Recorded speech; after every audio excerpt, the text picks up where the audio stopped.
Ụtụtụ ọma, biko onye na-ekwu? Aunty Ada, kedu maka Uncle Chidera? Ịchọ ka m soro n'agbamakwụkwọ gị? Aunty, daalụ, biko kelere m Uncle. Aga m agwa Obi ka emesịa. Obi, bịa!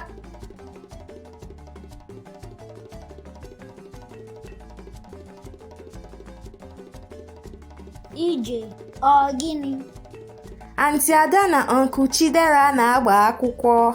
Ha chọọ ka ị soro n'agbamakwụkwọ ha. Kedu otu m ga-esi soro? Ha chọrọ ka ị jide ọla aka n'ụbọchị agbamakwụkwọ ụlọ ụka. Mbanụ, abụ m nwatakịrị. Ha chọrọ ka okenye jide ya. Obi, ị ga-emenwu ya. Nsogbu adịrọ, daalụ.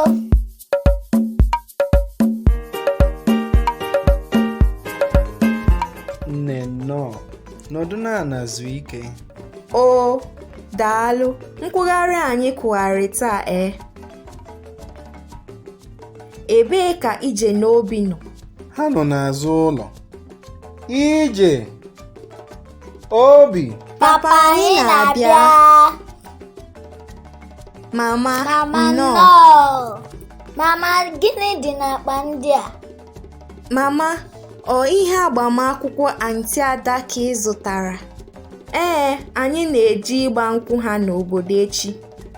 Bịanụ yinye akwa unu ka anyị hụ.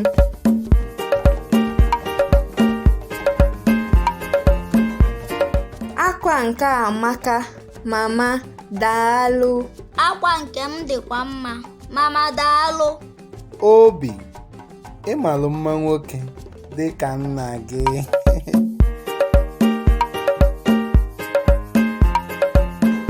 Anyị eruwego? Mba, ije obodo mama anyị ga-ewe 2:30. Mgbe m lụrụ mama unu, eje m n'obodo ha ịgba nkwụ ya. Eziokwu, kedu ihe a na-emegasị n'ịgba nkwụ? Tata, ndị be Chidera ga-abịa. Ada na ndị be anyị apụta kelee ha. Ha nọdụchaa ana, papa nnukwu enye ha ọjị. Ha tachaa, ha ekwuo ihe kpatara ha ji bịa. Ọ bụrụ na papa nnukwu unu kweta, ọkpọ Ada, o were iko gbanye ya nkwụ. Ada esekpuru n'ala nara ya iko kelee ya. Ebe a bụ ebe na-atọkarịsị.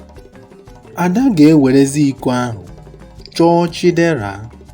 Mana Uncle Chidera ga-ezo ka Aunty Ada wee chọọ ya. Iko ahụ gosiri na papa nnukwu chọrọ ka Ada were aka ya gosi onye ọ chọrọ ịnụ. Aghọtago m. Aunty Ada chọtazie Uncle gịnị eme? O sekpuru ala, ọ ṅụọ obere nkwụ were nye Chidera.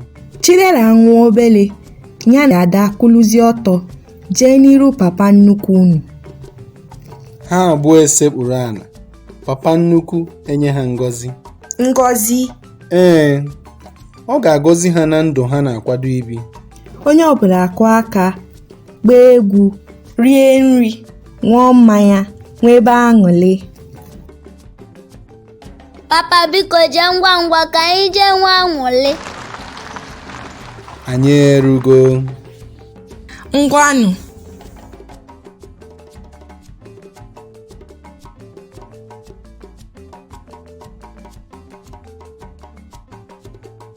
Some key words and phrases from today's episode are agbamakwụkwọ, which means wedding, ọlaaka, which means ring, nwatakịrị, which means child, okenye, which means adult, nsogbu adịrọ, which means no problem, ka emesịa, which means until later or bye, elekere, which means hour, gbanye, which means pour, iko, which means cup, ngozi, which means blessing, ndụ, which means life. Practice these keywords as you continue to learn Igbo with Ije the World Traveler. See you next time. Orugo no mume, guess what time it is? Quiz time. Ajụjụ nke mbụ. Gịnị ka Aunty Ada chọrọ ka Obi mere ya?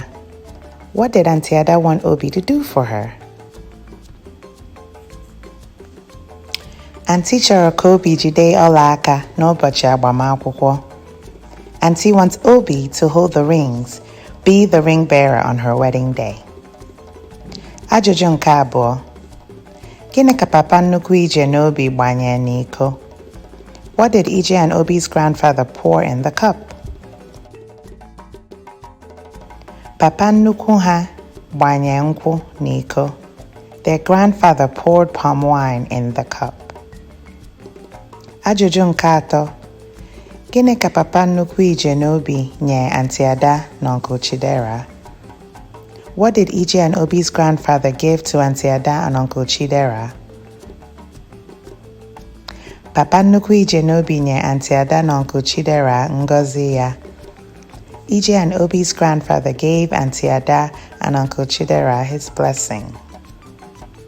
Did you get all the questions right? Yes? No?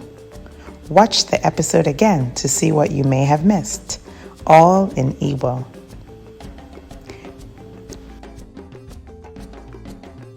Subscribe to the Ije the World Traveler YouTube channel today.